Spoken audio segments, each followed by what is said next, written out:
Здравейте, Георги Иванов се казвам и преди да продължа нататък с каквото и да било, само искам да покажа нещо, да направя нещо. Ето вижте, тук имам някакво Hyper-V пуснато на моето лаптопче. Нищо не виждате. Фриз.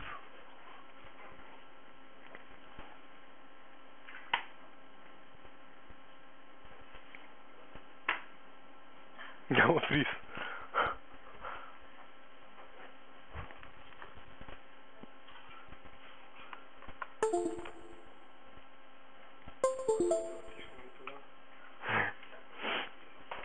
Добре, имам Hyper-V и тук имам машини. Имам някакви машини, които ми бекъп, ако всичко фейлне.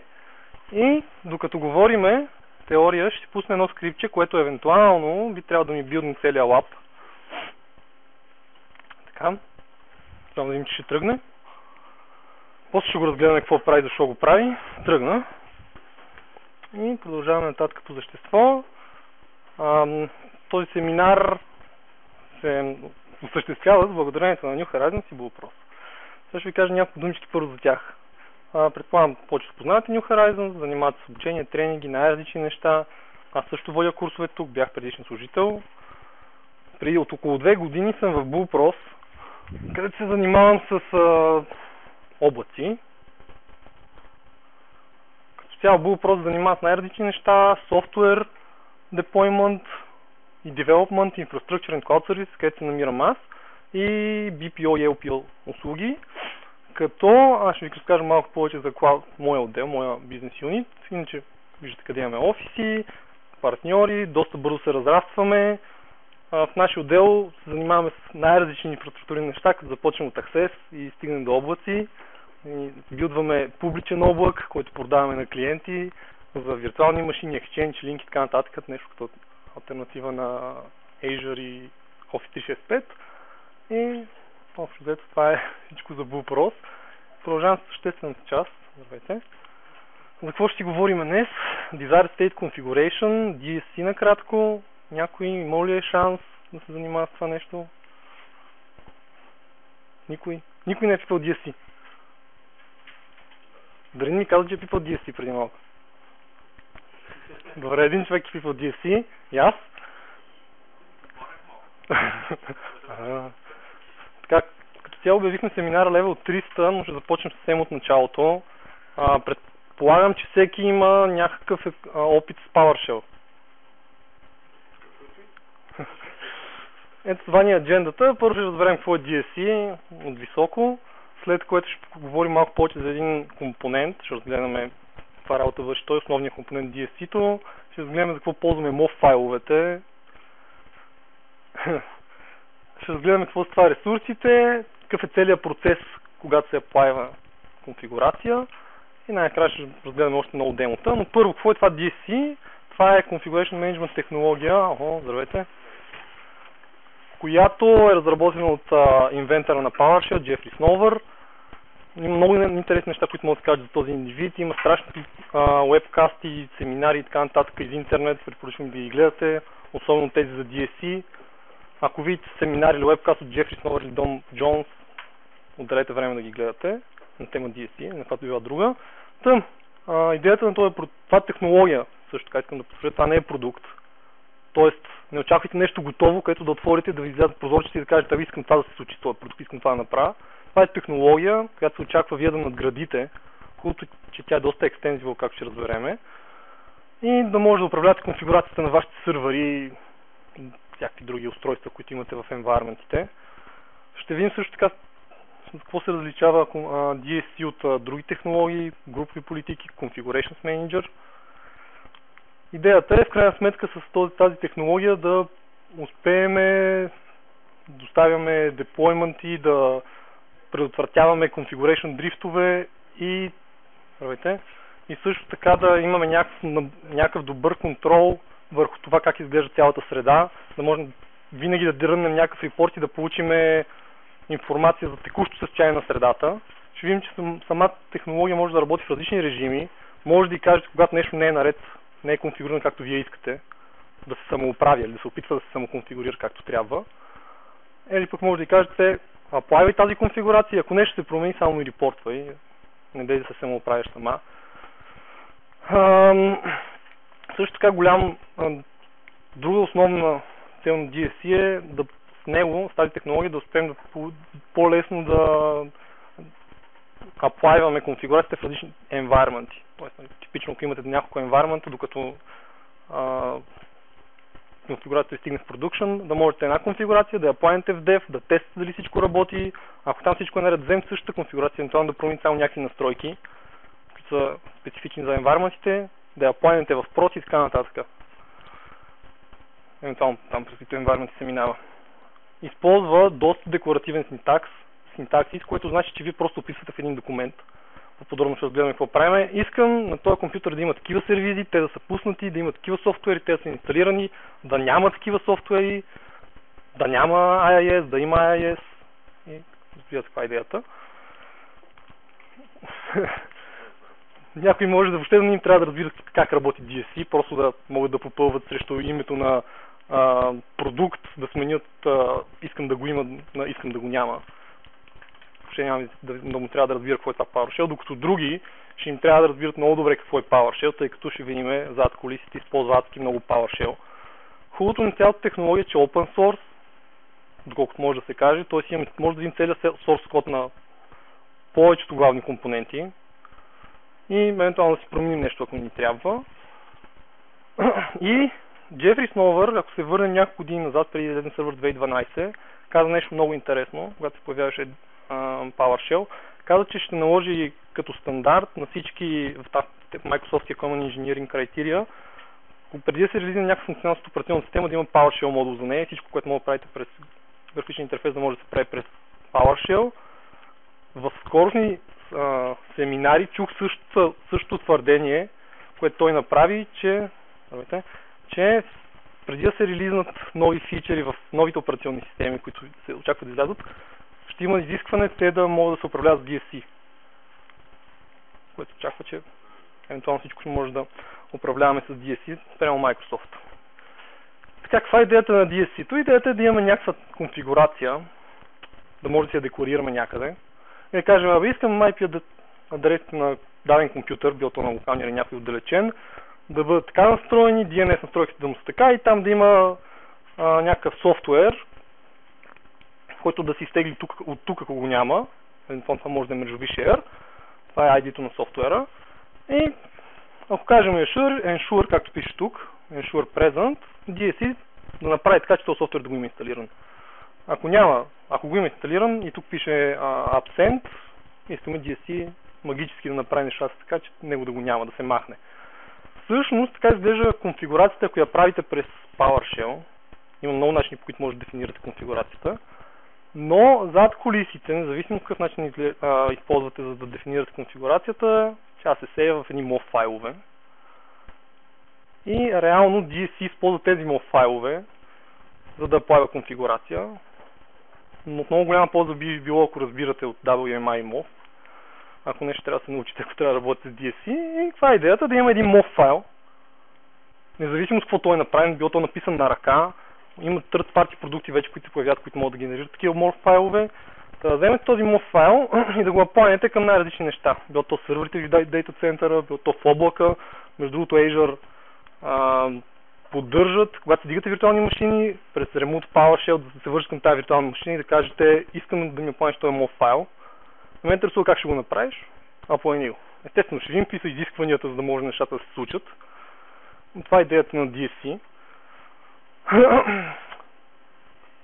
Идеята също така да може да управлявате и стандарт-бейс устройства, които отговарят на съответния стандарт, т.е. не само Windows-ки, имат интеграция с Chef, имаме интеграция с Chef, така че да може да управляваме някакви Linux, има даже някакви мрежови устройства, които може да им кажете, да искам тази конфигурация, се планиш така да работиш. Зад колисите, тук навсякъде, на всяко едно такова устройство, трябва да има агент, който да извършва тази работа. Така, в Windows той се нарича Local Configuration Manager, ще го разгледаме по-подробно. Идеята е, че когато аплайнете MOV файл към даден сервер, този Local Configuration Manager извършва цялата работа и той разчита на така наречените ресурси, където има описано как да се аплайват конфигурациите. Тоест в MOV файловете се описва какво искате да аплайнете, докато в тези ресурси се описва как трябва да се аплайнат настройките. Ще разгледаме как се глеждат тези ресурси. Между другото, ако имате въпроси, сте welcome да ги задавате. И какво ни трябва да използваме DSC, Windows Management Framework. Може да видите върху кои операционни системи може да се инсталира, не ги знам наизуст. Не знам дали върху XP може да се инсталира. Не помня наизуст. Знаем, че XP не се съпортва. Здравейте. Разчита на WS Management протокола, който е Open Standard, не е Microsoft си поправят, те го използват за много неща. За да се връзва към отдалечени компютри, дори върху локалния си компютър. Ако искате да планите конфигурация върху локалния компютър, пак ще се използва WS-MAN. Разчита на така наречените SIM сесии през WS-MAN и нещо тук мога да вмъкна, че не е задължително Windows Remote Management сервиза да работи на машината, където трябва да се плани конфигурацията. Трябва да имате listener, който да слуша на съответния порт, на който искате да се вържете по подразбиране 5985, там дефолтния порт за PowerShell Remoting. По подразбиране HTTP може да го накарате да работи на HTTPS. Някъде трябваше да имам HTTP. Нямам. Имам. Може да го накарате да работи на HTTPS, подразбиране HTTP. Стандартно се използва Task Scheduler в текущата версия, за да може регулярно DSC да си проверява операционната система, дали е compliant спрямо нещата, които са дефинирали в configuration документа или в MOV файла. Стандартно на 30 минути го прави, на 15 минути. Разчита много на WMI и разчита DSC ресурсите да бъдат налични на крайните системи, където трябва да се аплайнат. Тоест, когато вие искате един документ да го аплайнете, искате да аплайнете настройките, които видяхте преди малко, IP адрес, искате да конфигурате IIS, да joint компютъра в домен и така нататък, трябва ресурсите, които са за тези конфигурации, да са налични на компютъра. И също така, тези ресурси трябва да са налични там, където ще билдвате конфигурациите. Ако ще ги билдвате през PowerShell, ако ги билдвате през нещо third party, не е задължително. Може да работи в два модела, Push и Pull. Стандартно работи в Push. Идеята на Push е, че може да създаде документа с една команда, да вземете този документ и да кажете, искам да се аплайне на този компютър, на много компютри, каквото кажете. Има много недостатъци в Push модела, но е доста по-лесен за запознаване. Другия модел е Pull, в който регистрирате нодовете към DSC сервер. Microsoft с 2012 R2 предоставя такъв DSC сервер, който стандартно и официално може да го инсталирате само върху R2.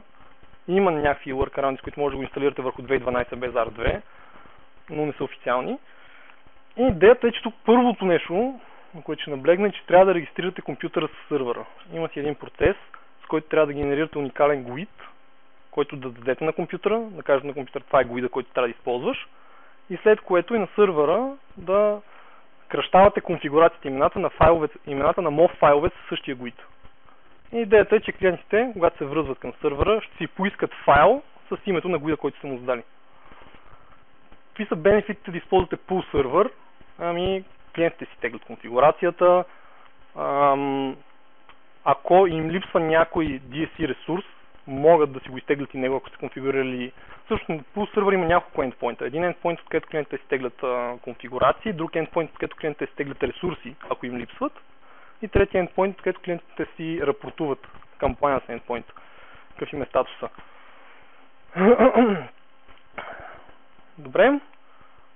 И ако нямате въпроси, това е overview-то. Да. Pull сервера, да. Фичър, да. Днеска нямам планирано нищо демонстрацията да разглеждаме Pull сервер. Ще разгледаме някои други по-подробни неща. В крайна сметка идеята е да разберем какво е DSC и да поработим доста с конфигурации, да видим как се аплайват. Между другото, когато използвате който да ви от тези начини и искате да запазите някакви credentials, т.е. искате в конфигурацията да съдържат някакви credentials, в повечето случаи може да ви се наложи, трябва да криптирате по някакъв начин тези credentials. В някои случаи това може да се заобиколи, в някои случаи е задължително. Ако използвате Pull сервер, клиентите могат да си комуникират с Pull сервера по два начина, през HTTP и през SMB. Ако използвате HTTP, е задължително да използвате credentials. Тоест, след тук, когато енролвате клиенти, крайни сървъри, endpoints към пул сървъра, процесът би бил следния. Трябва да генерирате някакъв GUID, който да е уникален в целия environment. Има много начини, по които можете да се уверите, че GUID е уникален в целия environment. Да го дадете на клиента, да го конфигурирате клиента да използва този GUID и да му провиждате някакъв сертификат. Тъй като той ще трябва после за криптиране на credentials. И повярвайте ми, във всеки случай, във всеки един environment, че ви трябва по някакъв начин да криптирате credentials. Тук може да направим сравнение, например, с груповите политики, какви са принципите на недостатъците. Предполагам, усещате се, че в един истински продукшен environment, че използвате пул сервер, няма да разчитате вие ръчно да пушвате конфигурацията навсякъде. Сравнението с груповите политики може да джойнат само domain member, само Microsoft операционни системи, всички трябва да са domain members да работи груповите политики. И когато джойнате някой компютър в домейна, реално тогава се осъществява bootstrapването или енролването на крайните компютри, за да могат да работят в груповите политики. Докато с DSC-то това трябва да си го направите ръчно за сега. Но пък предимството е, че може да управлявате и не домен джойнати компютри, всякакви други устройства, както видяхме, в облаци и наляво надясно.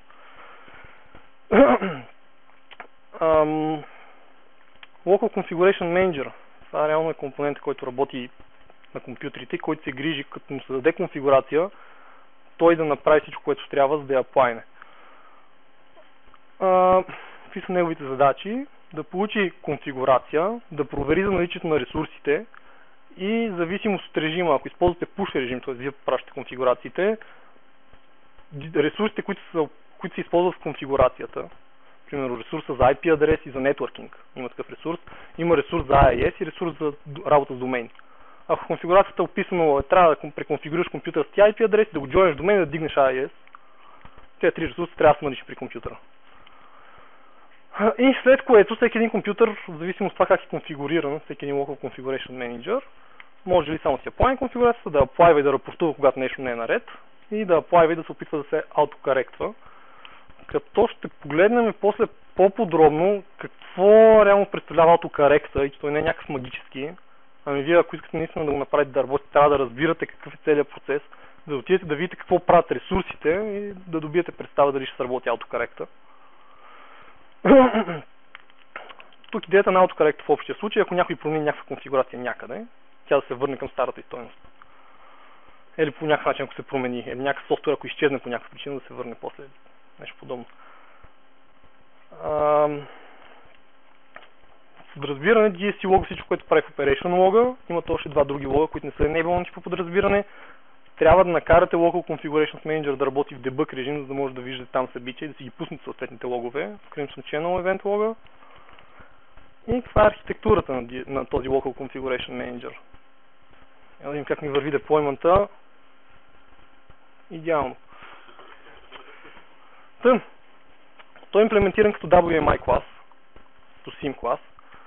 Това е класа, намира се в Microsoft Root, Microsoft Windows, Desired State Configuration Manager, Desired State Configuration Namespace. Използва тази scheduler, за да рънва два джоба. Единият джоб е за да хендълва ребути. В настройките на Local Configuration Manager, малко ще ги видим какви може да са те, може да опишете дали когато има нужда от ребут, Local Configuration Manager трябва да ребутне системата или не. Стандартно по дефолт не се позволяват ребути. Ако са позволени, този таск се използва за да се хендълват атрибутите, а другия е internal task, който се използва за да минават проверките, които са стандартно на 15 минути и да се проверя консистенцията на конфигурацията на цялата система.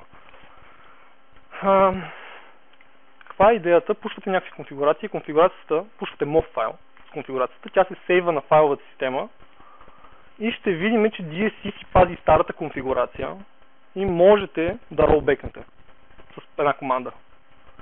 Тоест, напълно валиден е сценарий, в който имате някакъв production environment, пускате нова конфигурация към всички нодове или към част от пилотни нодове, наблюдавате какво се случва, нещо не ви харесва, можете с една команда да кажете rollback. То rollback имайте преди, че е следното нещо. Върни старата конфигурация. Това не е махни нещата, които е направила новата конфигурация, ами аплайни старата конфигурация.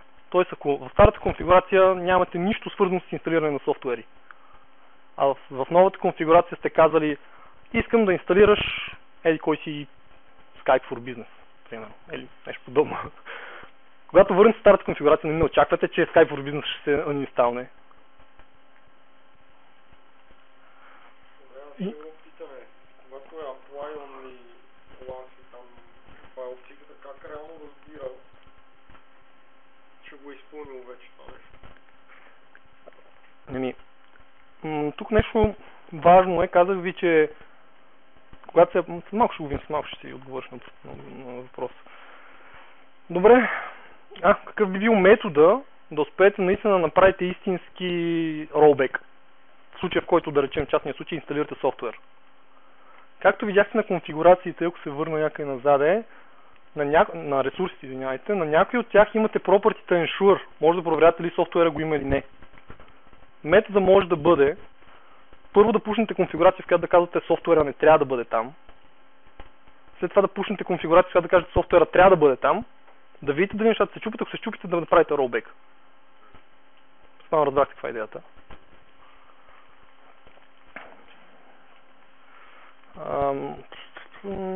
Така, бяхме стигнали до тук. И също така този Local Configuration Manager използва няколко си метода. WMI метода. Това са те. Някои от тях се рънват от PowerShell командите, някои от тях не могат да се рънват, но са доста полезни. Например, имате първия си метод, Send Configuration Apply. Реално всички PowerShell команди за работа с DSC започват с DSC префикса. Start DSC Configuration и подаване на папка, където се намират MOV файловете.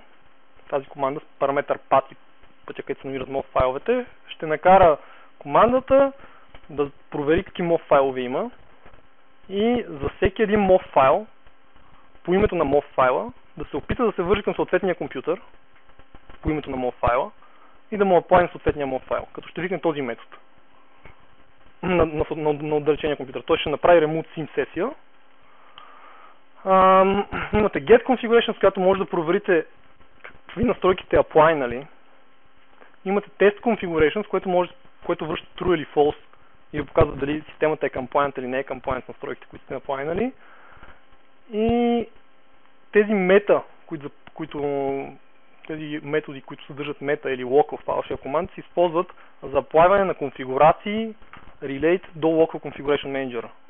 Тоест, тях може да сменяте настройките на Local Configuration Manager. През колко време той си проверява за consistency, дали може да автоматично да се ребутва и други подобни настройки. Малко ще ги видим. Имаме един метод, с който може само да изпратиме конфигурация без да я аплайнаме. Тя се аплайне при следващия път, когато системата се реаволюира. Това ако е позволено, ако работи в Applied Autocorrect. Имаме Apply Configuration, което е нещо адски полезно, което няма как да го направите, освен ако не викнете директно метода. Тоест, ако искате в момента да кажете на компютъра, я си аплайни текущите ти настройки.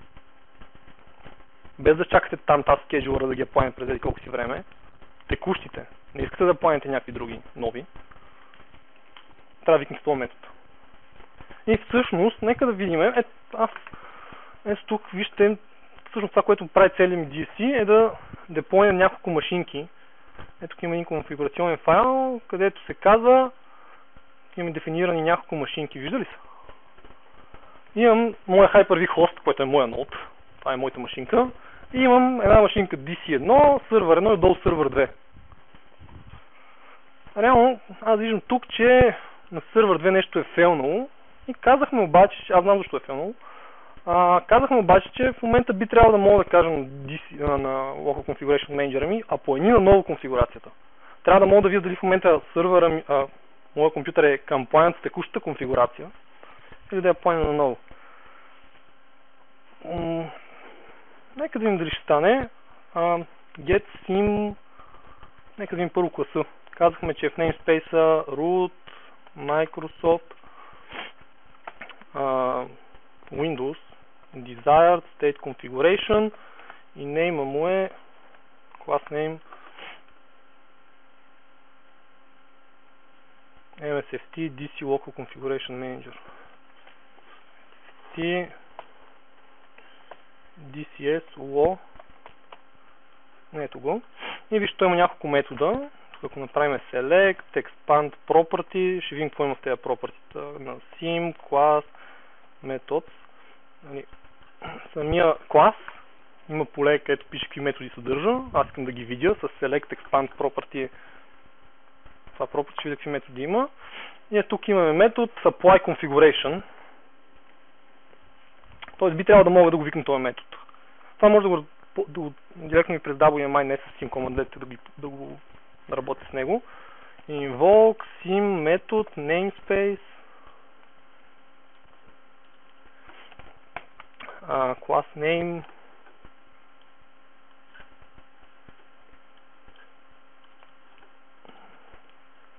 метод name, apply configuration. Може да гръмне. Това между другото, в момента правим конфигурация, само че не ви показва нищо интерактивно. Стандартно DSC така работи, че не ви показва нищо интерактивно. Преди аз го бях пуснал умишлено да ми го показва. Ще видим как може да пуснете, когато правите някаква конфигурация, да ви се показва какво прави. Аз искам да видя дали нещата се случват. Ето новите машинки, където се появиха между другото. И за да разбера дали се случват, ще видя къде се появила една папка. Появила се. Явно нещата работят. Добре, продължавам нататък. Това е пример как може да накажете компютъра си. Сървър е някой отдалечен сървър. Тук може да посочите компютър name и да кажете на кой компютър искате да го аплайнете, да викнете този метод. Така може да накарате Local Configuration Manager да си реаплайнете текущата конфигурация. Окей? Всичко е ясно за тук?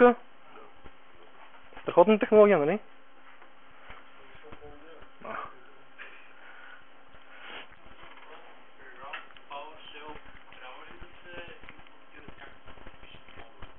Стандартните си команди идват от... не знам как се казва модула, но той се ги импортва само, ако имате PowerShell 3 и е пуснат аутоимпорта. Как го затворих. Значи DSC нещо се казва модула. Ако имате PowerShell 3 отнагоре, се импортва сам. Добре. Викнахме метода, видяхме какво прави.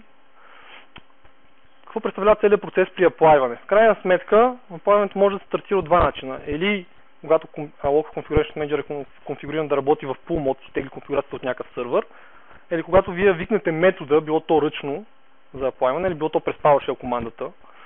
Как изглежда това? Тук нещо се случва. Тук ще отворя файла. Айде бе. Лапсвайте.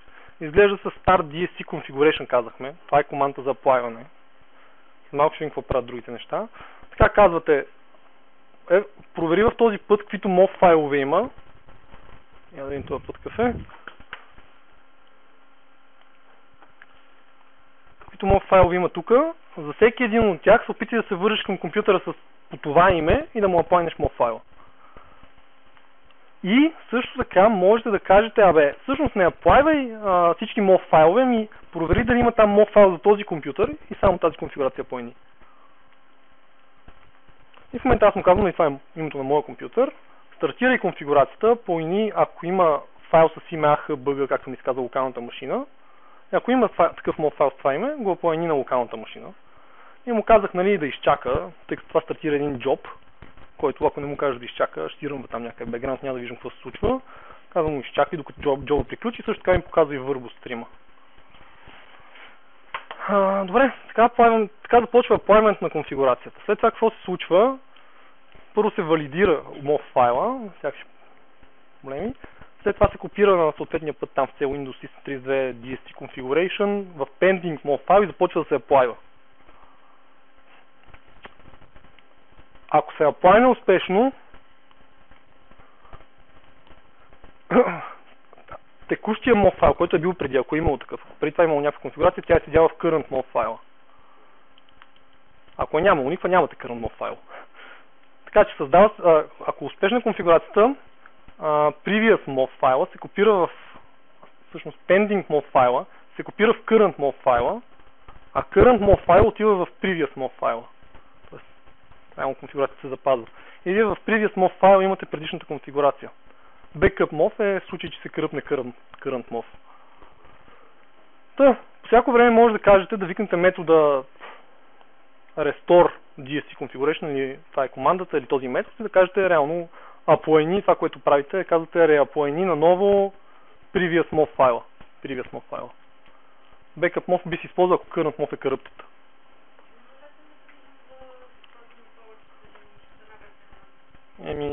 Освен ако ръчно не си копирате файловете, но ако използвате pull server, да, ще говорим за source control нататъка. И какво му има out of the box, предполагам се досещате, ако сте работили с PowerShell. Важното тук е, между другото, ако нямате никаква конфигурация допреди това, тръгвате да полагате някаква конфигурация и тя се чупи, не оставате с никаква конфигурация, не остават никакви файлове. Добре. Нека да видим какво се случи от моя лап, преди да говорим за MOV файловете. Няма да видим, тук видях, че се появиха 3 машини, явно е сработил. По време на деплойването на последната имам там един start sleep, който чака нещо. Но умишлено не съм го направил с нали, провери дали това нещо е готово, ако не е готово изчака и провери наново. Просто му сложих един start sleep. И е много възможно, ако това нещо не е готово за 5 секунди, просто да ми върне грешка, тъй като започва следващата команда, която очаква това нещо да е готово. И това се случи с последната машина. И забелязах, че когато съм пуснал повече неща, се чупи, когато не съм пуснал повече неща, минава. В случая имахме късмет да се щупи, да видим, че като му кажа пак apply нова конфигурацията, то мина. Та, какво направих? Дигнах 3 машини, тук имам някакъв домен контролер, който се провижда автоматично. И контосо, всички други машини се джойнаха в домена, ренеймнаха се и така нататък. И забележете нещо интересно. Може би. Вижте какъв network адаптер имат. Demo 10 $private. Всички имат този network адаптер. Ако отидем в Switch Manager, Demo 10 private е private network. Как успях да планя някаква DSC конфигурация, като нямам network connectivity към тази машина? Със същия успех можех да го провиждам на въобще, ако машината въобще нямаше network адаптери. Някой, който не е от моята фирма, досеща ли се? Hyper-V, това ще сработи само при Hyper-V. В Hyper-V има така наречената Key Value Pair функционалност, която можете да викате едни WMI методи, да им подавате текст и този текст да се записва в виртуалната машина в регистрито, в guest операционната система. Реално това, което имаме е едно VHD, което е syspretнато, и там има инсталиран един агент, който проверява това регистри и изпълнява командите, които се подават там. И ако видим Verbose режима, просто от любопитство няма, аз си затворих. Да видим Start, DS, Start, KVP, Job. Мога да кажа, искам на виртуалната машина,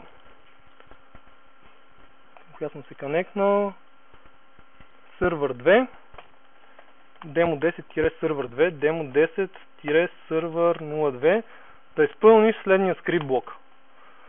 New item C test txt item type file force. Имам късмет. Ето тук започва. Това е warning, не е error, всичко е наред. В момента се чака агента да пикъпне новите неща в регистрито, да ги вземе и да си свърши работата. Уж си ги е свършило. И ако видим ето от файла, KVP ви позволява да пренасяте данни. Не ви позволява да екзекютвате директно команди в guest операционната система. Трябва да имате някакъв агент, който да слуша там. И на подобен принцип работят между другото там VMM guest агентите и другите подобни неща, които инсталират автоматично неща в вашите виртуалки. И всичко това нещо го направих само с една единствена цел. Доста време ми отне да ви покажа как само ако имам един MOV файл, който казва как трябва да изглежда тази виртуална машина, мога да го пренеса вътре в виртуалната машина и да кажа на нещо вътре в виртуалната машина, вземи този MOV файл и го екзекютни. И каквото има вътре, това направи. И това е доста нестандартен начин за пренасене на MOV файл, не мислите ли? Идеята е да ви покажа, че наистина само това, което ви трябва в DSC, е по някакъв начин да пренесете MOV файла. Там, където искате и там естествено да има ресурсите. В случай аз съм си преимпортнал в VHD-то ресурсите MOV файла го копирах с copy.vm файл. Има така PowerShell команда, която през guest агентите копира файлове вътре. Добре. MOV файл, доста пъти споменах MOV файл. Кой от тук се занимава с MOV файлове, освен Боби? Никой не се е занимавал с MOV файлове. Работа. Как трябва да създаваме тези MOV файлове? Видяхме, има много начини. Може да ги едитвате на ръка. Windows Management Framework адва екстеншъни в PowerShell, с които с PowerShell да може да създавате такива MOV файлове. Появява се configuration keyword, с който може да работите. Всъщност Microsoft са билднали един малък DSL, Domain Specific Language в PowerShell, за тези, които знаят какво е Domain Specific Language. Трети компании могат да правят някакви интерфейси за билдване на MOV файлове. И след като имаме този MOV файл, би било страхотно, ако имаме out of the box source control за MOV файлове, интегриран в едитъра, с който ги управляваме, в случая ISETO, PowerShell ISETO. Някой налагано се да прави source control с PowerShell. За PowerShell, скриптове, файлове или нещо друго. Освен мен. И аз, както започнах да програмирам от около една година, видях колко е хубаво, когато това е гледна точка на един програмист, който си отваря Visual Studio, прави някакви промени, казва save, check-in и нещата отиват в source control. Там автоматично се вижда какво той е променил, подчертава се идеално. Може да се види точно кой какви промени е правил. За мен, ако един source control solution не позволява такъв левел професионалност, той не става. И в PowerShell има много third-party source control тулове. Много не са, няколко са, но всички трябва да правите някакви ръчни анимации. Така че това може да е една от причините, която да ви накара да забавите адоптването на DSC. Също така, както се усещате, типичният сценарий би бил, имате някакъв environment, който искате да пушвате конфигурации, всеки на неговия си компютър си разработва конфигурациите и си ги тества на неговия си компютър. Само че това също няма да сработи много лесно. Тъй като как, ако искам да дигнем един Hyper-V хост и да му конфигурирам и там сума си работи да го тествам това върху моя компютър, който нито има същите мрежи, нито има същите неща, няма как да стане. Така че за local тестинга също нямаме хубав solution. Не е като ако си програмист, там дигаш всичко, което ти трябва да цъкаш. Build, работи на моя сървър, дай ще чекинвам. Хубавото нещо, ще видим, днес ще се фокусираме изцяло върху това как с PowerShell и ISETO и с екстеншените, които прави Windows Management Framework 4, може да създаваме конфигурации. Хубавото е, че може да си сплитнем доста лесно. Microsoft са помислили за нас да си сплитнете environment настройките на страни, всички други настройки да са на друго място и когато трябва да пренасяте конфигурацията от Dev в тест и така нататък, да промените само тези настройки. Само environment настройките. Ето това е MetaMOV файла. Имаме файлове, които завършват на .mov, имаме и тези, които завършват на .meta.mov. Тези, които са MetaMOV, съдържат настройките на Local Configuration Manager, на агент, който изпълнява всичко зад кулисите. И реално това са настройки, които може да аплайвате. Refresh мода, как да работи, pull или push, през колко време да се проверява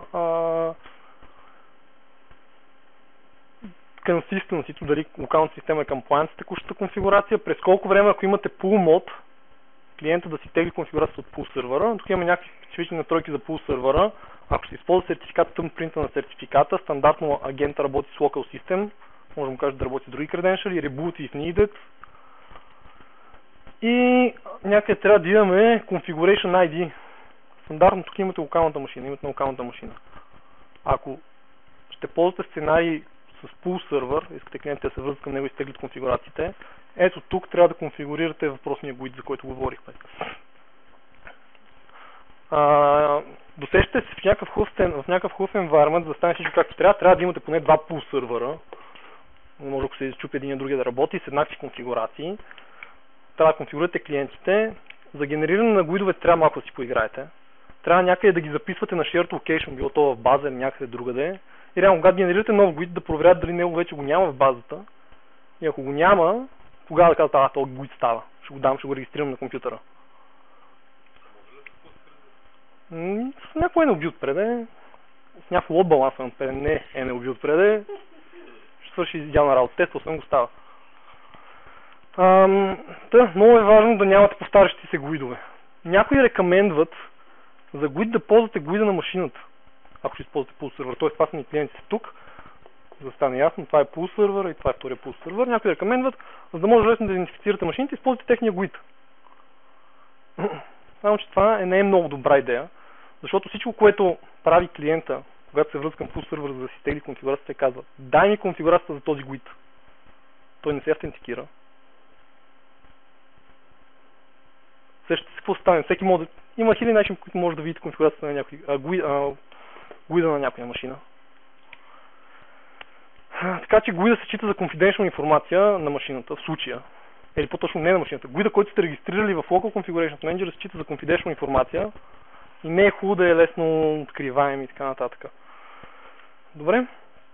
Това е Local Configuration Manager. Нека си поиграем малко с него. Ще се към някои от виртуалките ми. Пример този сервер. Ще си пусна тук едно IC набързо, за да виждаме по-добре нещата.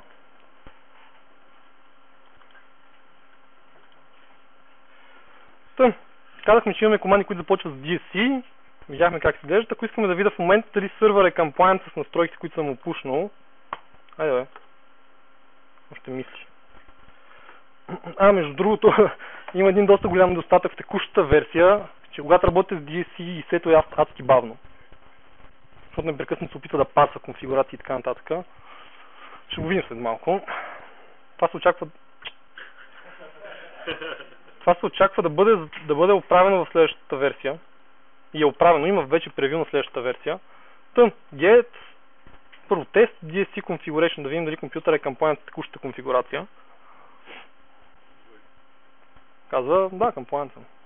Ако искате да видите конфигурацията на DSC configuration, това е конфигурацията. Сега тук не пише за кой ресурс, коя конфигурация за кой ресурс е. Това също очаква да бъде оправено в следващата версия, но тук мога да добавим при това.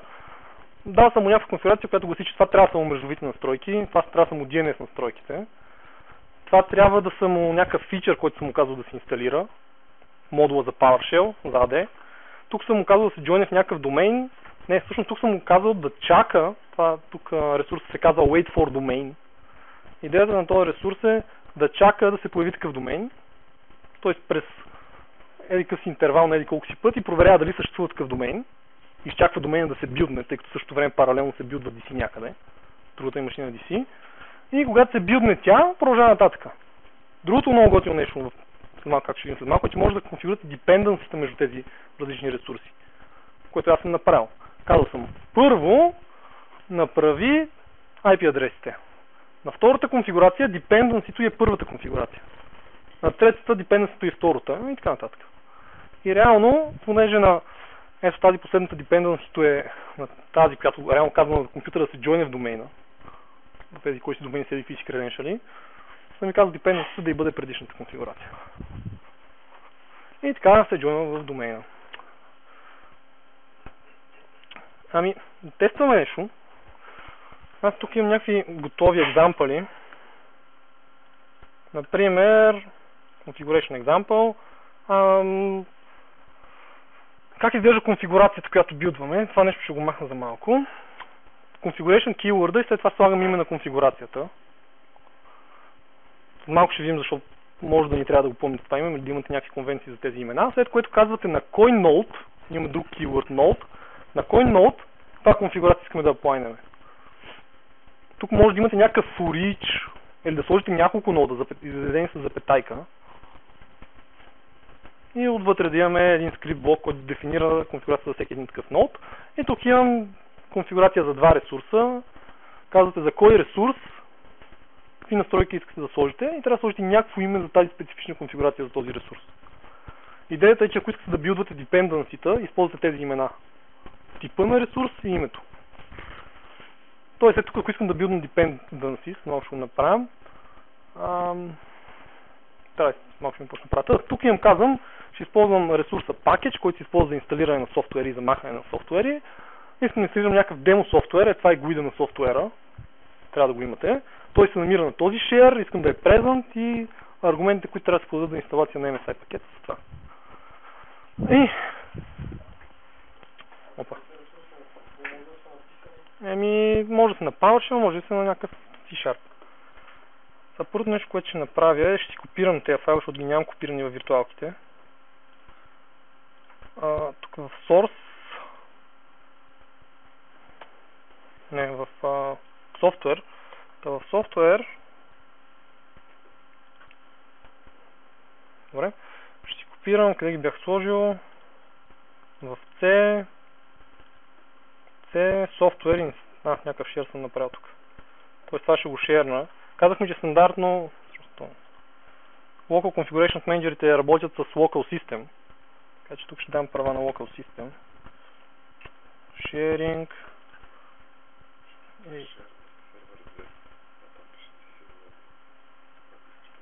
Да, ще направя на DC в такъв случай. Супер, тук съм си взел всичките колеги да ми подсказват. Някой има някакви въпроси, да си ги подготвя.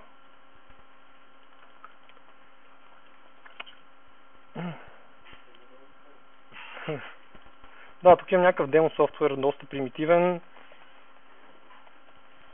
Всъщност, извинявайте, доста добър. Засегна създателя му. Authenticated пише тук. Мислям, гледам да го нацъкам по-бързо. Добре, направих някакъв share. Хубаво. И... Къде ми ще... аз не съм я копирал. И ще вземем това цялото нещо.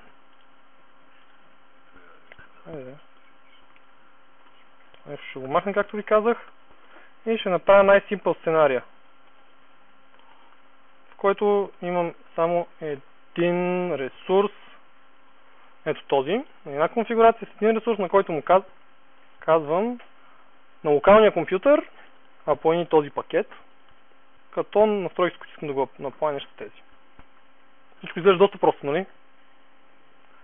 Това цялото нещо го рънвам и какво се случва? Всъщност нищо не се случи. Това, което направих е да декларирам една команда, която е с това име. Следващото нещо, което трябва да направя, е да рънна тази команда, която ще ми генерира MOV файла. След малко ще обясня защо минаваме през такива сценарии. Нали, звучи логично това, като го рънна, ще да започне. Най-много да му кажа на кой компютър какво що. Ама не е точно така. Това ми е генерирала една команда get command name sample.conf от тип configuration. Това е командата. Мога да я рънна тази команда и ако я рънна просто, тя на пътя, където се намирам, т.е. в C, ще провери вътре какви нодове има и за всеки един нод ще ми създаде там, ще ми форматира съответно MOV файл. Всъщност за всеки един нод ще ми създаде MOV файл. За всеки един нод, който има дефиниран, ще ми създаде MOV файл с името, което е описано тук. Т.е. тук ако изреда 2, localhost и DC, както и да се казва, DC01 мисля, че се казва.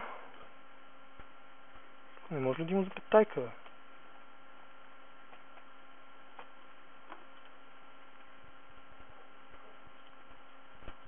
Не. Сигурно трябва да сложа нещо така array. Да, така ще му кажа това да е array от два айтема. Тъм, в случай имам два, би трябвало всеки един от тях да ми направи такава конфигурация. Само че пак трябва да го декларирам.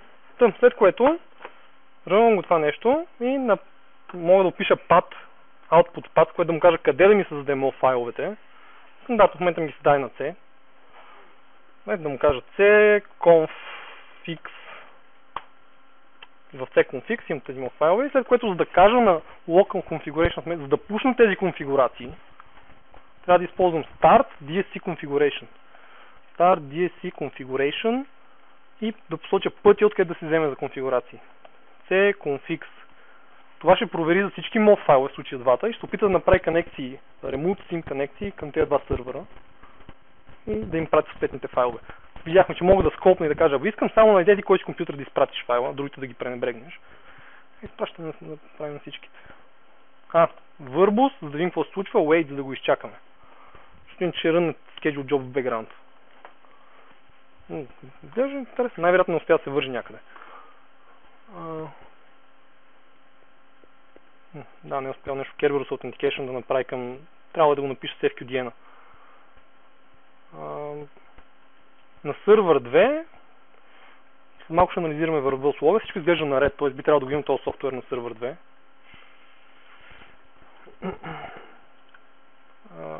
Program Files, PowerShell Demo Software.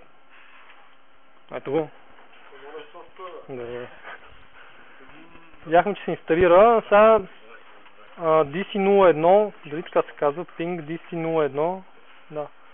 dc01.contoso.com, само да видя дали е така.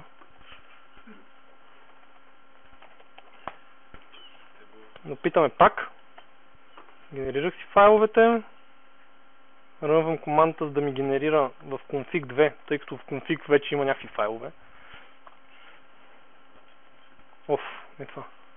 Трябва да рънна командата в config 2. Да.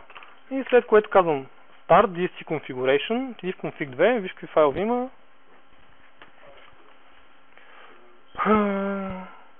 Kerberos, това знаете ли защо е? Защото домен контролерите не си регистрират SPN по подразбиране и не можете да се вързвате през тях, освен ако не ги регистрирате ръчно. Това е дълга тема, затова не може да ми сработи Kerberos в момента. След малко ще покажа обратния сценарий. Домен контролера да пушна към този сервер. Всъщност аз имам и трети сервер. На сервер 1. Тоест сервер 01.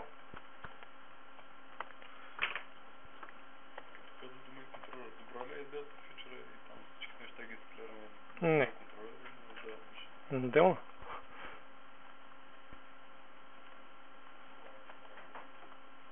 Стана. cconf3 start DSC configuration conf3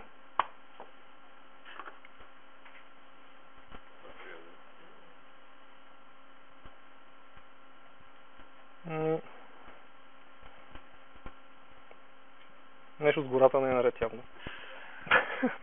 Или по мрежата, най-вероятно проблема е някъде в мрежата.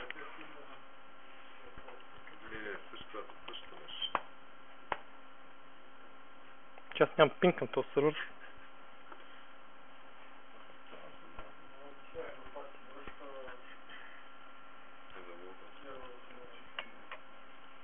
Може нещо не е наред. Хубаво, следващия екзампъл ще опитам да го направя отдалечено от друга посока, от DC-то нататък, например. Най-вероятно нещо не е наред. Но първо ще се върна за малко на слайдовете си. Относно метаконфигурацията, примерно ако искате да смените reboot not if needed, да може да се ребутва при нужда, трябва, ето тук в конфигурацията, може същата, най-често същата конфигурация, да напишете local configuration manager, това е keyword-а, и вътре да дефинирате какво искате да промените. В случая reboot not if needed. Reboot not if needed. Между другото имат документация за тези, това са вградени ресурси, те си идват с Windows Management Framework-а. Има ги навсякъде, където има Windows Management Framework, Package и Local Configuration Manager. True.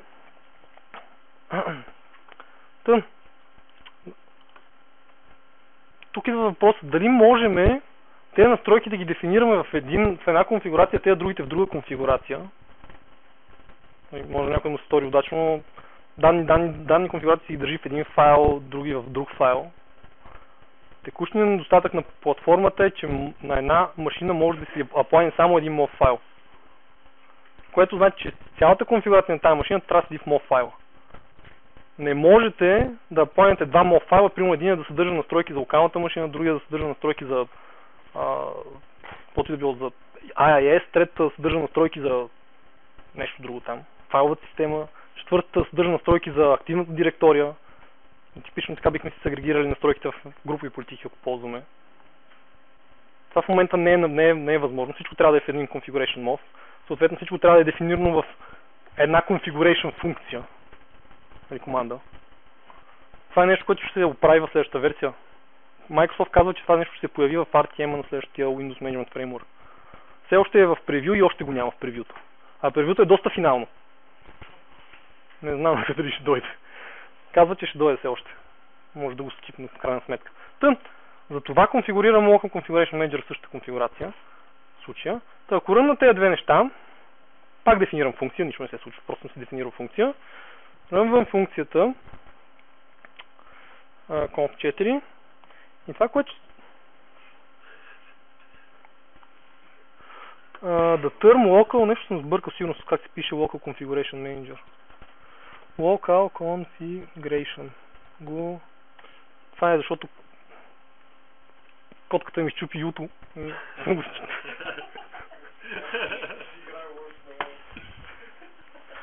Localhost.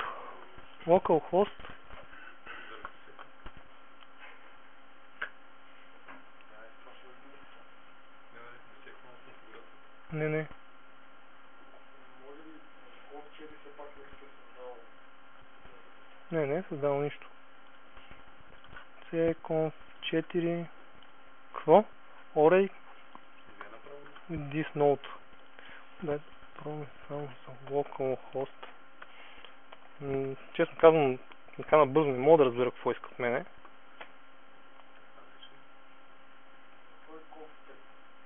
Не. Size of configuration on one of the more resources that are not shared with any nodes.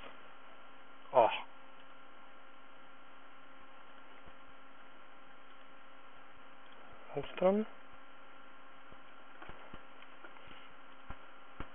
Само да сърчам да видя тук някъде. Local Configuration Manager. Local Configuration.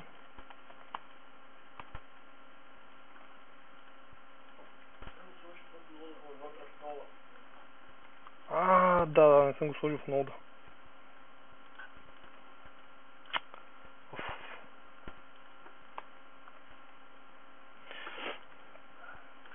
Добре. Да, пуснах съвсем. Задължително трябва да казвате за кой нод е конфигурацията. И между тук, ако имате някакви неформатирани правилно неща, пак реално ще ви се дефинира функцията, но като екзекютор ще ви дава някакви грешки. Добре, виждате, че ми създаде за localhost настройките и ми създаде също така MOV файл, meta-MOV файл. Той съдържа настройките за Local Configuration Manager. Той са тези настройки. И реално, ако искам да ги пушна, ако искам да видя текущите настройки, get DSC Local Configuration Manager, това са текущите настройки на този компютър. Reboot if needed е на true. Аз съм го сетнал, когато провиждам в машините, така че сега ще го сетна на false.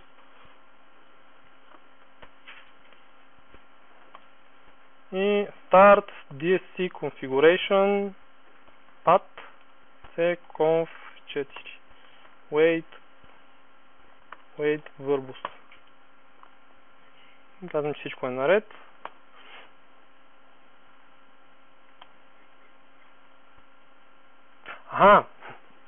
Защо не стана?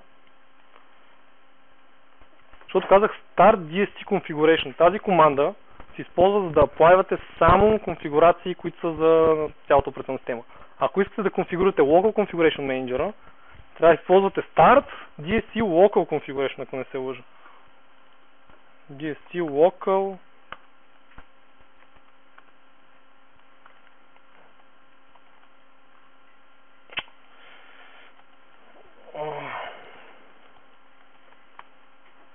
или set може би е. Get DSC Local Configuration Manager, да го видите.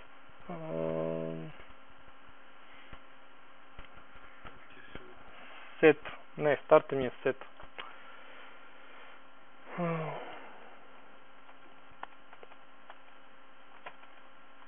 Set DSC Local Configuration Wait, няма wait вътре. И евентуално преконфигурира се. За стандартните, ако искате да пушнете стандартна конфигурация, Start DSC Configuration. Ако искате да пушнете конфигурация за Local Configuration Manager, как да работи агента, който прави всичкото, Set DSC Local Configuration Manager. И трябва да има папката, която подавате, вътре трябва да има MetaMof файл. Предполагам вече разграничавате MOV файловете и MetaMof файловете. Ясно е кое за какво се използва. Добре. И продължаваме нататък с ресурсите. Какво представляват тези ресурси, които се използват? Първо те са групирани в модули и вътре има ресурси. Като модулите имаме дефолтния модул, който е, чакайте само да ви покажа, това е build-in модула, който си идва с Windows Management Framework, където имаме няколко, това е името на модула, от който идват ресурсите, и това са ресурсите, които имаме out of the box Management Framework. Това досещате какво мога правите по имената. И имаме така наречените community ресурси. Като там идеята е, че, както си пише някъде тук, experimental ресурси, които PowerShell тима публикува. Те се може да си стеглят с DSC ресурскита, който може да се стегли свободно, и той в момента съдържа там десетки ресурси, 90 или някъде там бяха последния ресурс кит, последната версия DSC ресурс кит 9, и там имаме един тон ресурс китове за най-различни неща. Ето тук някъде имаме примерно за бази, за Exchange, групи, SMB шерове, активна директория някъде ще видите. Като конвенцията е, че тези, които са с X, значи, че са experimental, те идват от Microsoft, от някои от продуктовата група, просто още не са релизнати. И тези, които са с C, това значи са от community. Някой от community ги е създал и ги е публикувал, и Microsoft реши да ги включат в ресурскита. Също така, ако тръгнете да работите, ще видите, че доста от ресурсите не работят, не са написани много читаво. Дори има и някои от градените, които са малко подвеждащи. Може да ви се наложи да отворите някой ресурс, също малко ще им ресурс, да го отворите, да видите какво прави и някъде да си промените нещо. Препоръката на Microsoft е, когато искате да промените някакъв X ресурс, който идва от Microsoft, да си го копирате, да си го ренеймите, да започва с C и тогава да го модифицирате. Това всъщност са ресурсите. Казахме, групирани са в модули. Имате примерно един модул за нетворкинг. Вътре имаме ресурси за конфигурация на локалните IP адреси, DNS-а и Firewall-а. И какво има всеки един ресурс? Имаме три функции. Всъщност трябва да имате определена структура. Там с едни схема файлове, които трябва да се генерират. Но същественото нещо е, че имате три функции, които извършват дейността, които се рънват при определени ситуации. Всички други файлове се генерират лесно. Има си там процедура, има си дори командлети за генериране. Имаме тези три функции, които трябва да съдържат всеки един ресурс. Имаме една функция, която задължително трябва да връща true или false. Всъщност всички функции имат параметри, колкото дефинирате. Трябва да връща true или false тази функция задължително. Правите каквото правите, нейната цел е да провери дали конфигурацията е OK. Вътре трябва да има такъв код, така че когато се подадат тези параметри, желаните параметри, да се изпълни и да се върне true, ако всички настройки са OK, които са параметрите, а ако не са OK, да върне false. Това трябва да прави тази функция. Set функцията е функцията, която трябва да аплайва реалната конфигурация.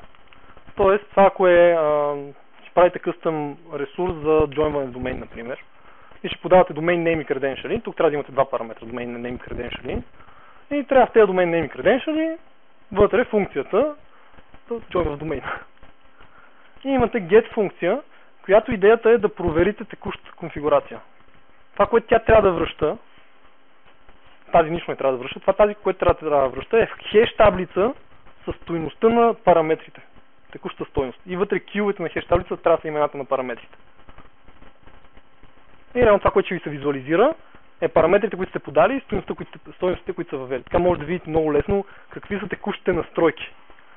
И това, което прави Local Configuration Manager всъщност, е всеки път, когато кажете това, което пак се вършваме на активна директория, ресурс за активна директория, когато му подадете една конфигурация, която е за този ресурс, трябва да си кръстите някакси ресурса, кръщате го примерно CAD. И това, което бихте направили е да започнете да пишете тук някъде configuration, тук node, localhost, и тук напишете CAD, да си кръщите this should join to domain, или каквото решите, и вътре реално да опишете настройките. Това ще са параметрите на функциите. всички тези функции трябва да имат едни и същи параметри. И реално данните ще се паснат към тези функции. И какво прави Local Configuration Manager, когато му закаже apply настройки? Той първо вика тест функцията, за да види дали настройките трябва да се аплайнат. Ако тест функцията върне false, това значи, че конфигурацията не е наред. Той казва, че не е наред и аплайва set функцията. Ако това върне true, не се аплайва set функцията.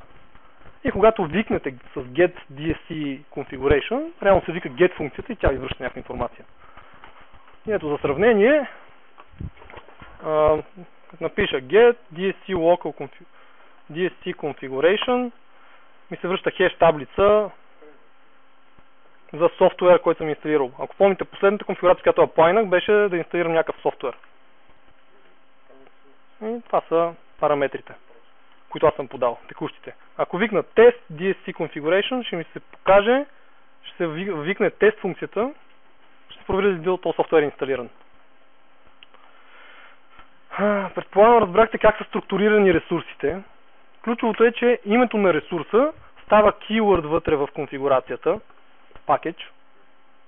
Кръщавате го по някакъв начин и това са параметрите на ресурсите. Така вие може да се билдвате каквито си искате ресурси, може да едитвате съществуващите. Например, казах ви, че някои от съществуващите не са окей. Файл ресурса, който се използва за, да кажеш, искам да има такъв файл някъде. Ако го няма, копирай го от source.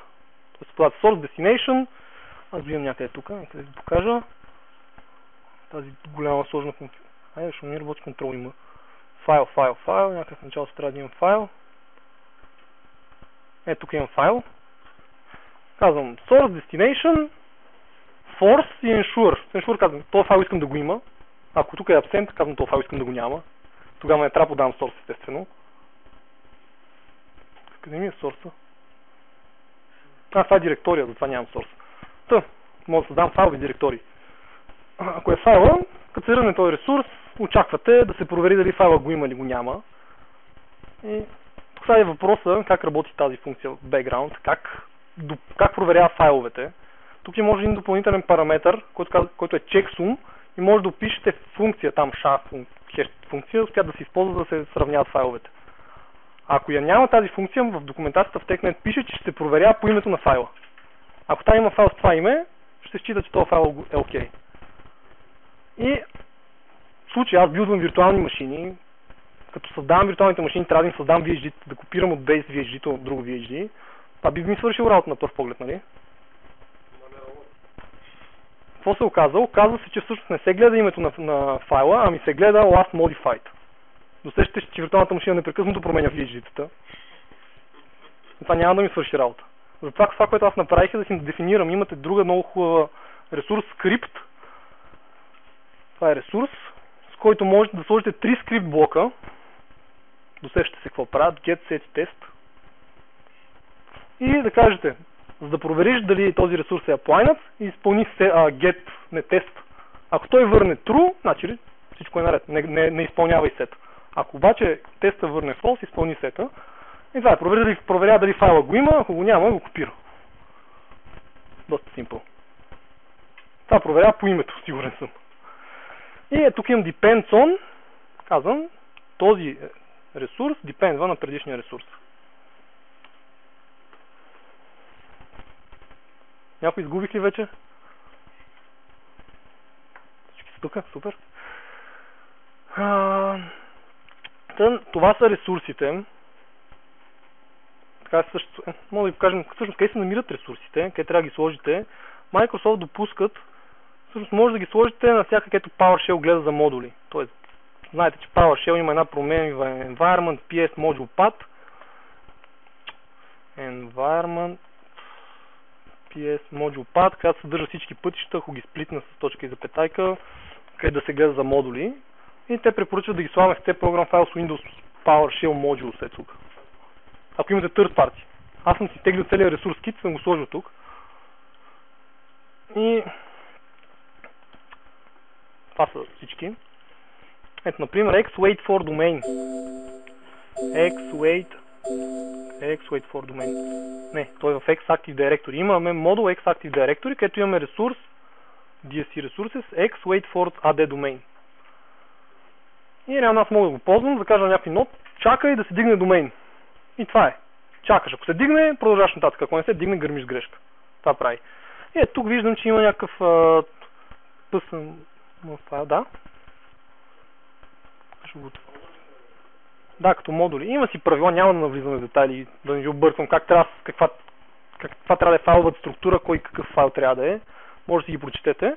Тук имаме get, set и test. След това нещо аз го едитнах, защото не работеше. Защото, какво правеше? Тук имаше един параметр, не спазих доброто правило да ги копирам и да ги ренеймвам, тъй като беше само за целта на демонстрацията. Как проверявам? Изпълнява get add domain, показва домейна, който съм посочил и credentials, които съм посочил. И се опитва да се вържи към веб сервизите на локалния сървър, тъй като този параметр сървър го нямаше. За да уейтва, се опитваше да се вържи към домен сервизите на локалния сървър. И ключовото беше, че ако мине целият треш код, който съм задал там, опитва през 20 секунди 60 пъти, които са общо 20 минути, то не връщаше грешка и просто продължаваше. Крайният резултат беше, че всеки път чаках по 20 минути. То не проверяваше реално, просто беше старт слип 20 минути. И просто чудих се какво става, дойдох тук, добавих си параметъра сервер domain name, на който се вържи и на тази функция също беше объркано. За това функция започва текст, въпреки че според мен едва ли някой би направил нещо, ако го прави сериозно, би го направил по този начин. Може, 100% ще ви се наложи да пипате къстъм ресурси, ако тръгнете да работите с тях.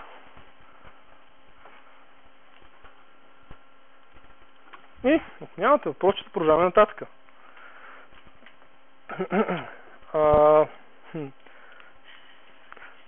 Щеше да е супер, ако можехме, всъщност чуете ли се, аз ви казах преди малко, че когато дефинираме някаква конфигурация, това не е реално една конфигурация, тук има някаква логика, малко по-странна конфигурация, но когато дефинирате някаква конфигурация, нека си пусна конфигурация, видяхме, че първо декларираме функция, пък чак тогава трябва да ръннем тази функция и тя ми генерира MOV файл и след това трябва да кажем този MOV файл да се аплайне.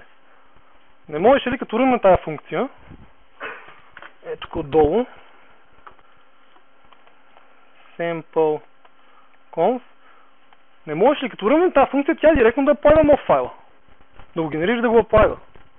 А не една да го генерира, друга да го аплайва. Тук ключът е, че Microsoft умишлено го направи това нещо, за да може да си създаваме така наречените, да си композираме конфигурации.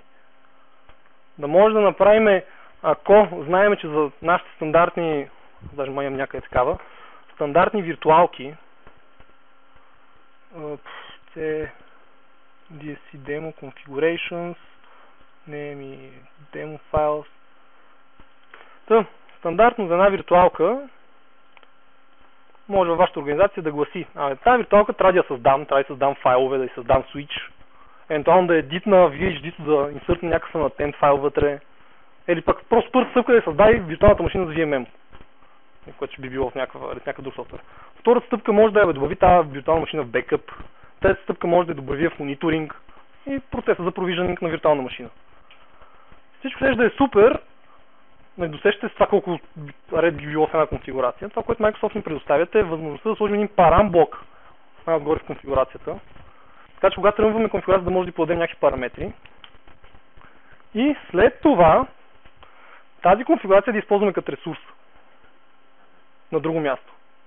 И аз тук съм си направил една конфигурация CloudVM, която има параметри, които се подават съответно надолу на конфигурациите.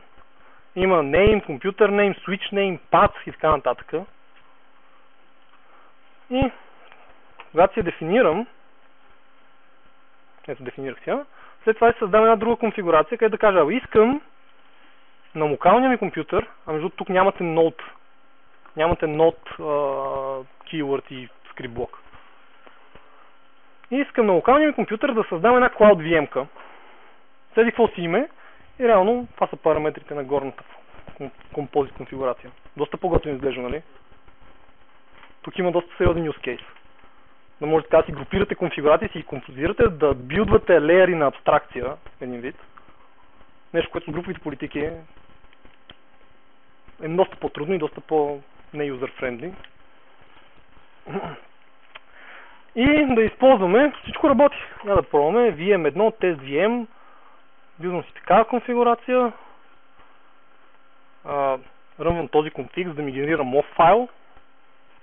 Евентуално мога и на това да си го направя композитна конфигурация, да си направя още една конфигурация, така си направя колкото искам там композитни конфигурации.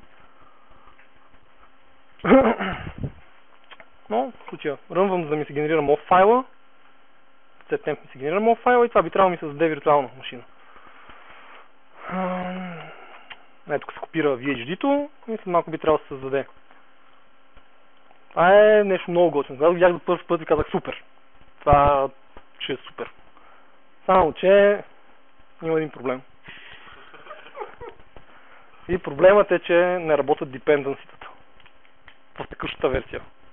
Тоест, ако искате да имате две виртуални машини, ето тук, Cloud VM1 и Cloud VM2, dependency, depend on параметъра не работи. Има го, но дава грешка. Не може да кажете, първо депони първата машина, после втората.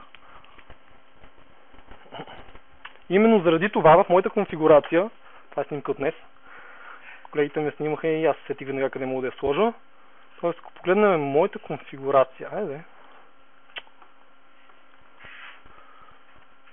ето тук в Lab, и когато аз билдвам виртуални машини, някъде тук, билдвам DC-то, аз не съм си направил такива композитни конфигурации, тъй като не мога да използвам dependency-та. И това за мен е един от големите showstopper. Тази технология да отиде в продукшн. Аз лично, доста се занимавах да ресърчвам какво може да се прави, за да внедрим тази технология в нашия environment. И за сега ще задържа, докато не го правят следващата версия. В превюто това нещо е правено. В превюто на следващия Windows Management Framework. Good. Виртуалната машина и трябва да ми се деплойва. Що ми е бавен компютъра, още копира. Що ми е бавен компютъра. Около една минутка се деплойва. PHG-то.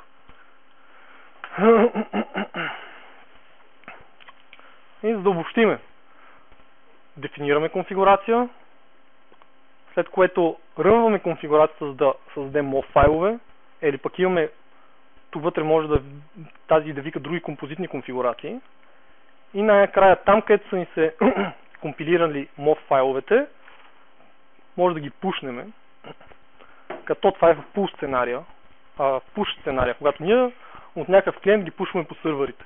Ако имаме pull сървъри, процедурата е следната. Когато създавате pull сървър, дефинирате една папка някъде, където трябва да се пазят конфигурациите. Там трябва да слагат всички конфигурации, всички сървъри. И реално, казахме, че на клиентите им генерират, асайнвате гуидове. Те там регулярно, през 30 минути по дефолт, викат един веб сервис или през SMB, комуникират с сървъра и му казват, я ми дай конфигурация за този GUID и по сървъра проверя в тази папка за MOV файл с този GUID.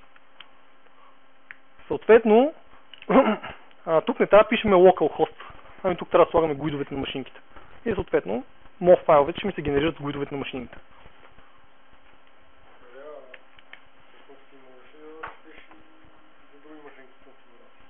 Какво ще да ги четеш?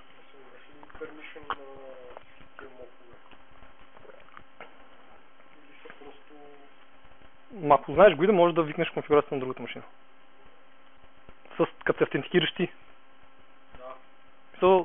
Той иска автентикация, ама нищо не ми пречи. Аз да съм се автентикирал с този компютър, къла, и да кажа, я ми дай конфигурацията за някакъв друг GUID, не за моя GUID. Аз съм автентикиран.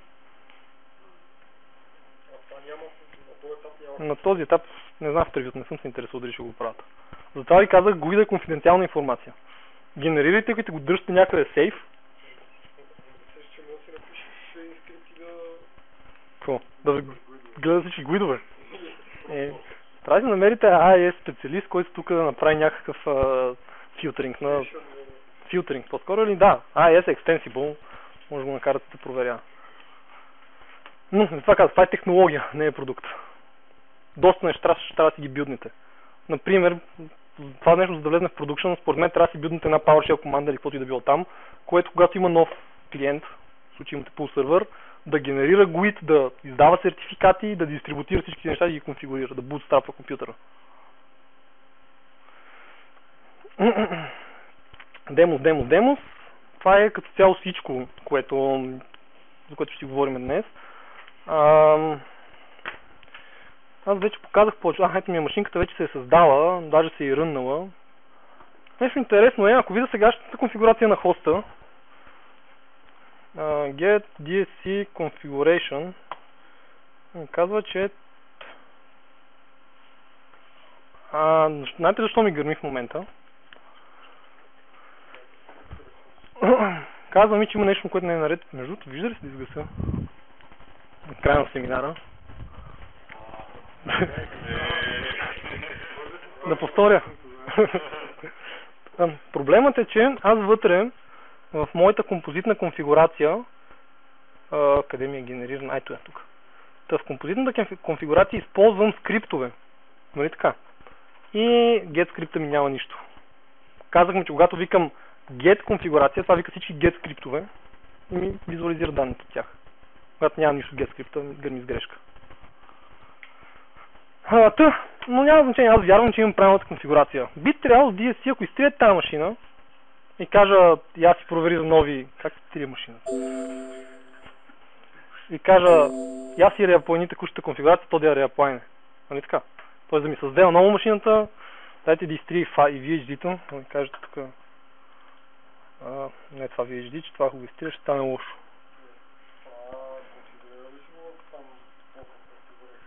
Не, аз ще го викна ръчно. То в момента е на get DSC local configuration manager, той е на appliant monitor. Тоест само ще apply и през 30 минути ще си пише в event viewer дали е към appliant или не е. За да го викна, трябва да викна на оня sim метод. Или пък наново да пушна конфигурацията.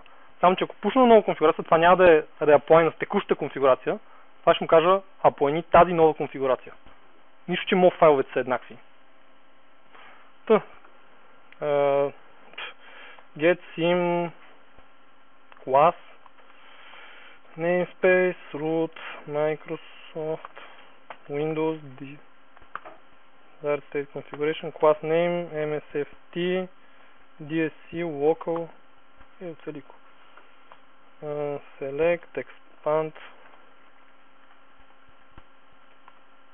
expand properties sim class methods и invoke sim method namespace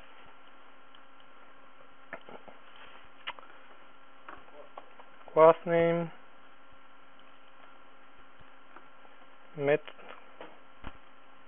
method name, какво беше? Apply configuration.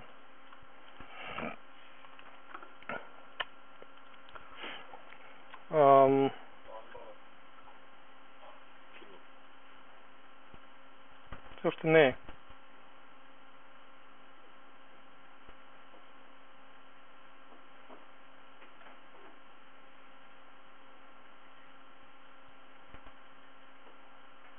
Добре, докато работим, друг голям бенефит на цялата тази структура или на целият модел на работа е, че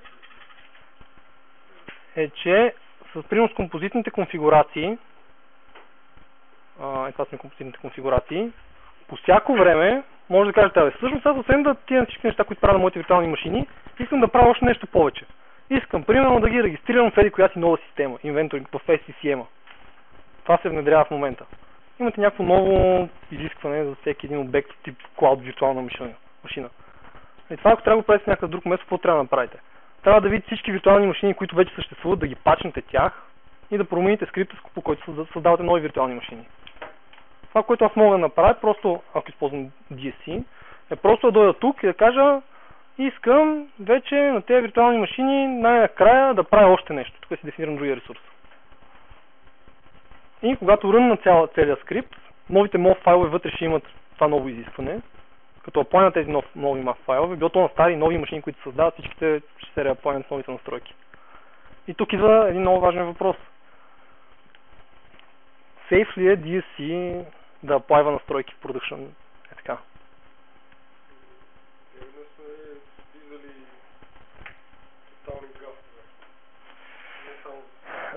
Други продукти като SCCM имат разни концепции вътре за maintenance. Може да дефинирате клъстерите, половината да са в едни колекции, другите в други колекции, на да кажете на тези колекции maintenance има до обяд, на другите има след обяд. Така че да се разминава временен интервал, в който се прилагат настройки. Такова нещо с DSC за сега е почти невъзможно. И да си го реализирате сами не се сещам за начин. Просто ще деплойва мофовете на различен период от време. Да. Да. Това е, ако обаче не сте в Apply and Auto Configure. Ако сте в Apply Auto Configure, искате, когато се промени някаква настройка DSC, сам да си я революейтва, да си я реаплайва. Малко трудно. Няма как да накарате на този компютър, когато се реаплайва настройката, той първо да провери дали всички други нодове в клъстера са окей, чак тогава да я аплайне. Ние ще поставяме мофа, тогава да преценим. Ама трябва току-що си има някакъв моф. Трябва да го слагате, да го махате и после пак да го слагате.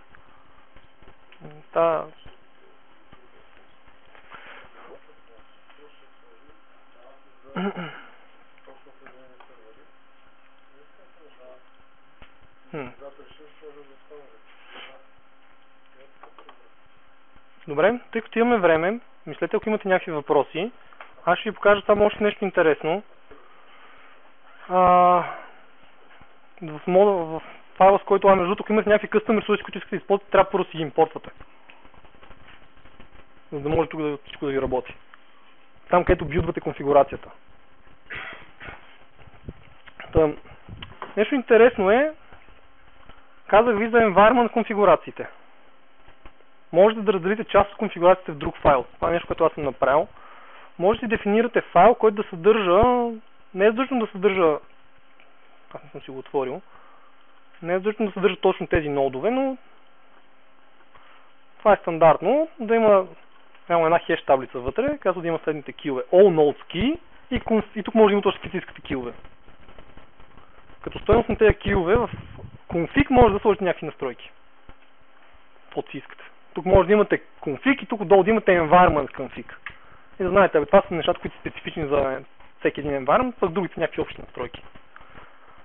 След което, когато билдвате, всъщност къде я билдвам, когато билдвате, моята конфигурация се казва lab, когато компилирам MOV файла, мога да подам тази configuration data. Ето това ми е configuration data. Това е файла. lab config се намира на това място. Като го подам, когато го подавам, вътре в конфигурацията, в configuration data може да достъпват всички килове от хеш таблицата. А пък в all nodes може да достъпвате всички нодове. Ето видяхме, че в lab config имам all nodes хеш таблица, която всъщност е array от други хеш таблици. Ако може да се загубите с тези хеш таблици, може да свикнете, ако тръгне да работи. Това е колекция, array от няколко хеш таблици.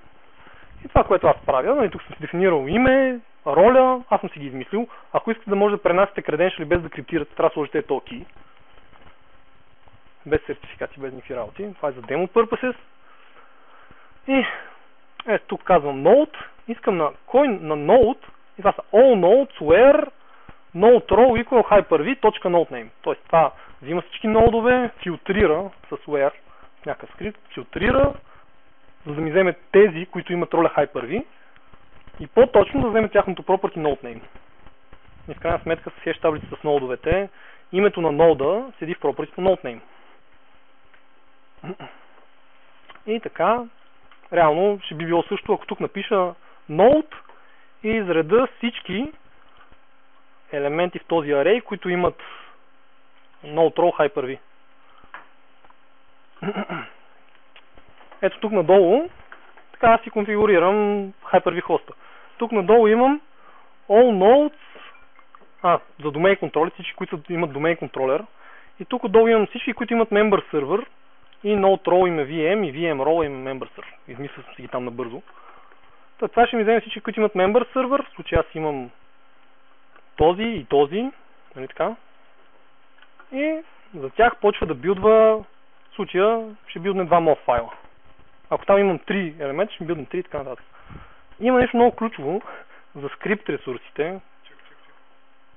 За всеки сервер ще билдне повече от един. Не по един. Точно там да става. Да, всеки по един. Има нещо интересно за скрипт блок, за скрипт ресурсите. Както виждате, те са доста полезни. Аз тук нямам скрипт ресурси. Някъде нагоре имам. Някъде нагоре правя някакъв форич, който е почти същото. Малко се изгубваме в тази конфигурация. Ето тук имам for each VM in всички member сървъри. И тук имам скрипт блокове, в които ползвам скрипт ресурси. И вижте, тук има нещо интересно, че ето тук правя някакви галимати да генерирам скриптове с различен контент за GetScript. И проблемът е, че всички скрипт блокове не може да имат един същи контент. Една и съща комбинация от скриптове. Гърми грешка. Това, което правя for each и генерирам дефиниции или конфигурации за скрипт ресурси. Казваме, то скрипт ресурс с това име, както съм си окръстил тук, VM долна-черта тире името на текущата виртуална машина, трябва да има този getter скрипт, този tester и този setter скрипт и да депендва на предишната. Това реално в случай, понеже имам два нода, ще ми генерира две идентични конфигурации с различни имена, нали така? И бихте си помислили, хубаво, не имат различни имена, трябва да работи. Само че ще ви изгърми грешка и ще каже, хеш таблицата има еднакви килове с еднакви стойности.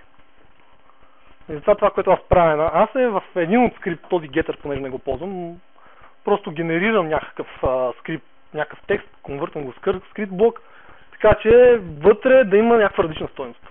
И вътре има реално долар, някаква променлива равна на името на виртуалната машина.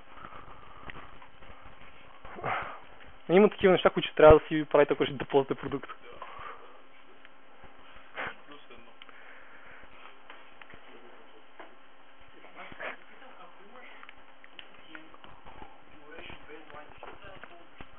Да, това е супер въпрос. Също и ако имаш Group Policies, ще трябва да го ползваш. Добре. Extensibility, първо нещо, което ще започваме. Extensibility. Как се екстендват Group Policy и SCCM? Group Policy Не, как? трябва да се зададат къстъм. Client-side extension. И ADMX. А в SCCM? Там не съм писал, но... В DCM имате някакви възможности и всичко друго е да пишете скриптове. Или custom код, естествено. Кой от вас е писал Client-side extension за Group Policy? Custom Client-side extension. Кой от вас е писал custom скриптове в Group Policy? В SCCM, извинявайте.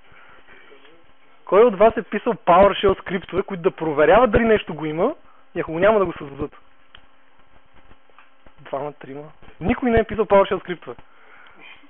Все пак, имаме повече хора, които са писали PowerShell скриптове, които да проверяват дали нещо съществува, ако го няма да имат. Това е начинът, по който се екстендва DSC. Създаваме ресурси, които идеята е, имат три скрипта, getter, tester и setter. Идеята е да проверят дали нещо съществува, ако няма да го създадат. Та extensibility. Съгласни си? Съгласни си, че extensibility е бенефит на DSC.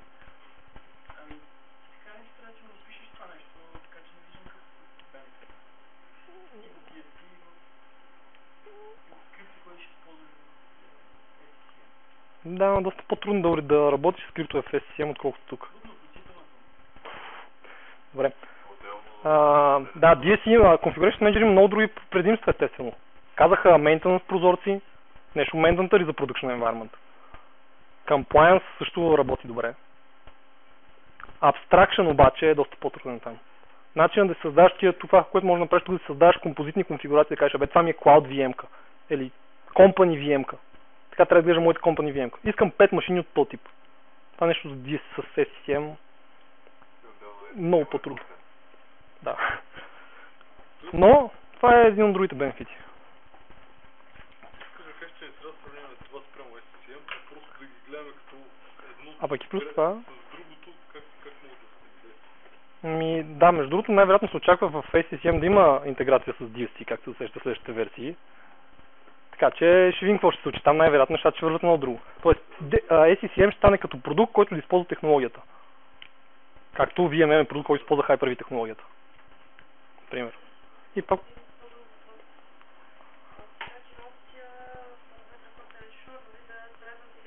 Да.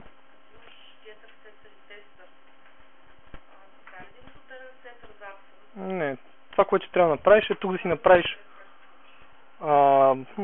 Да, това е интересно как ще се случи. Ще трябва да имаш някаква променлива. Между другото, вижте, в скрипт блоковете мога да използвам променливи, които са дефинирани извън скрипт блоковете. Само, че трябва да използвам using. Всъщност това е променлива, която е дефинирана, ето я тук горе.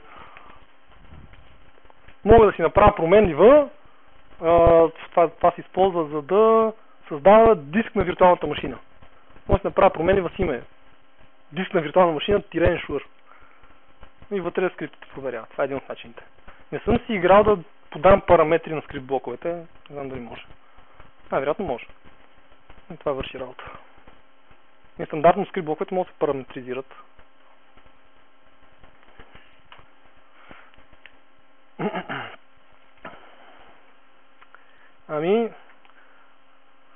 Нямате повече въпроси. Или ако имате, задавайте.